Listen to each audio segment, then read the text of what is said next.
commence pour lui en 1999. Lors d'un concours organisé par l'Association des traders de Genève, le Marocain Mustapha Belrayat remporte le championnat du monde de bourse en valorisant un portefeuille de 400%. Depuis lors, il est l'objet de nombreuses sollicitations. Pourtant, il va suivre le chemin inverse de celui qu'aurait pu lui dicter le succès. Portrait de cet homme qui étonne et interpelle.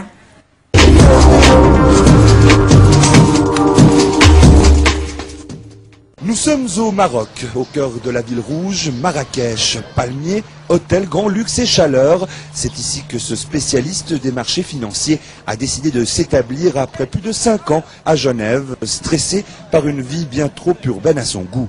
Loin de sa famille, il décide de rentrer au Maroc et d'y installer une véritable salle de marché reliée au reste du monde. Ici, sur Marrakech, il y a de plus en plus d'hommes d'affaires et de stars, et donc de grands financiers qui viennent sur Marrakech.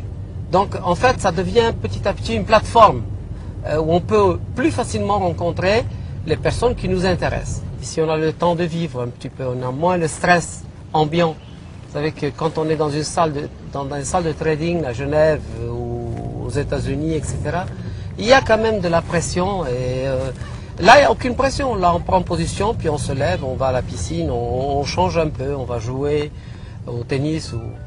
Donc ça c'est une chose. Si Mustapha Belrayat a préféré choisir la qualité de vie de sa patrie natale, il n'a pourtant rien perdu de son ambition première, faire de l'argent pour ses clients. Rien à voir donc avec un dandy boursicoteur. Chez lui, seule la performance compte. Pour cela, il développe depuis des années un logiciel informatique qui apparemment donne des résultats. Oui, on peut faire beaucoup d'argent. Effectivement, nous avons un système qui est basé sur le fait que les marchés sont totalement imprévisibles. À partir du moment que les marchés sont imprévisibles, il ne faut pas prendre de tendance sur le marché. C'est-à-dire acheter et attendre que ça monte ou vendre et espérer que ça chute. Notre système est basé sur le fait qu'on rentre sur une devise et on l'achète et on vend cette devise en même temps.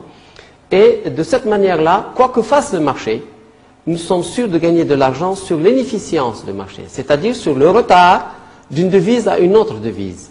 Et on se contente de ceci. Sinon, on va être obligé d'espérer quelque chose. Et à partir du moment que sur les marchés financiers, on espère un certain mouvement, on a plus de chances de perdre que de gagner. Formé à Genève au Crédit Suisse, Mustapha affiche aujourd'hui l'allure décontractée des hommes d'affaires accomplis. Président de l'Association des analystes techniques du Maroc, il nous a concocté quelques pronostics pour cette année 2005. Ici, il y a le graphique du pétrole. Alors on voit bien que depuis maintenant 2002, le pétrole ne fait que monter, on le voit ici, mais il a fait un retracement pour revenir, essayer de rebondir sur la moitié de cette puissance.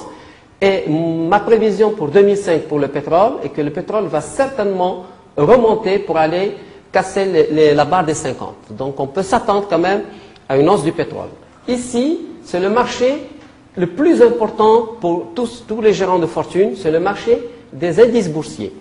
Et mes prévisions pour 2005, c'est que ce marché des indices boursiers a de fortes chances plutôt de baisser que de monter.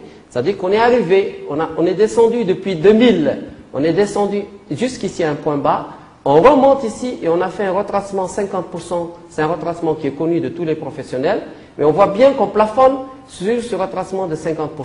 Donc la probabilité pour que ce marché tombe, elle est supérieure à la probabilité pour qu'il remonte. Ici, nous avons enfin le marché du franc suisse. Et contrairement à ce qu'on peut penser, depuis quelques semaines, on pense que le franc suisse il est dans une pente descendante, mais on voit ici que depuis 2002, le marché, le franc suisse est en train de monter de manière régulière et saine. Et mes prévisions pour 2005, c'est que on a une grande probabilité pour que le franc suisse soit supérieur au dollar. Et ici, enfin, nous avons un graphique sur l'or. Et on constate tout de suite que l'or évolue presque dans le même sens que le franc suisse. Et ils ont exactement cette même configuration où l'or n'a pas encore cassé cette tendance haussière. Donc je pense aussi que l'or risque de voler la vedette au dollar. Visionnaire, Mustapha Belkhayat a connu de nombreux succès. Passionné par l'or, son dernier projet en date ne manque pas d'ambition.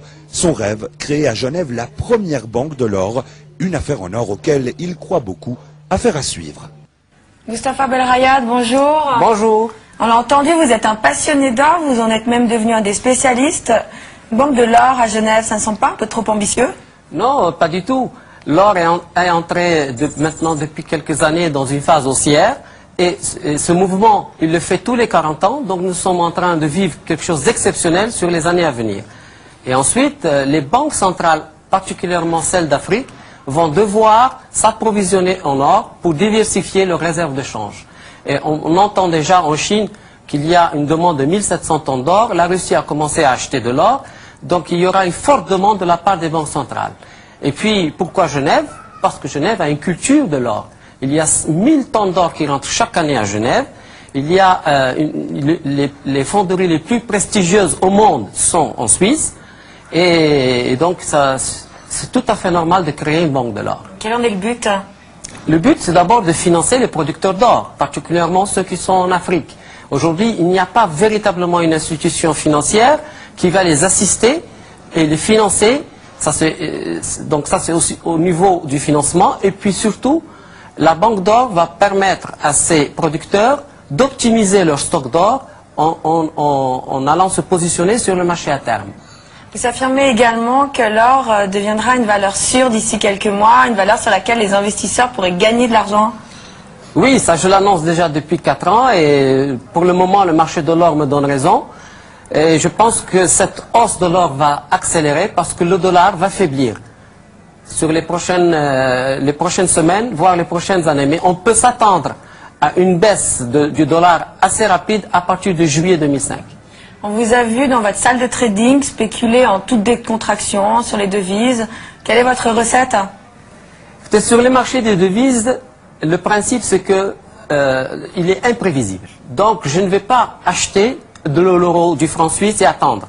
Je vais acheter l'euro contre le franc suisse, mais je vais vendre l'euro contre la livre sterling.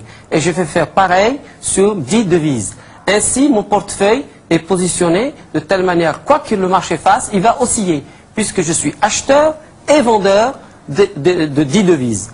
Alors comment je gagne de l'argent?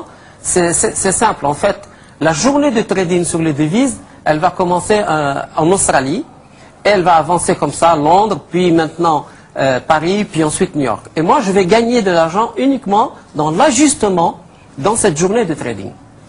Marrakech, pas de regret d'avoir quitté Genève?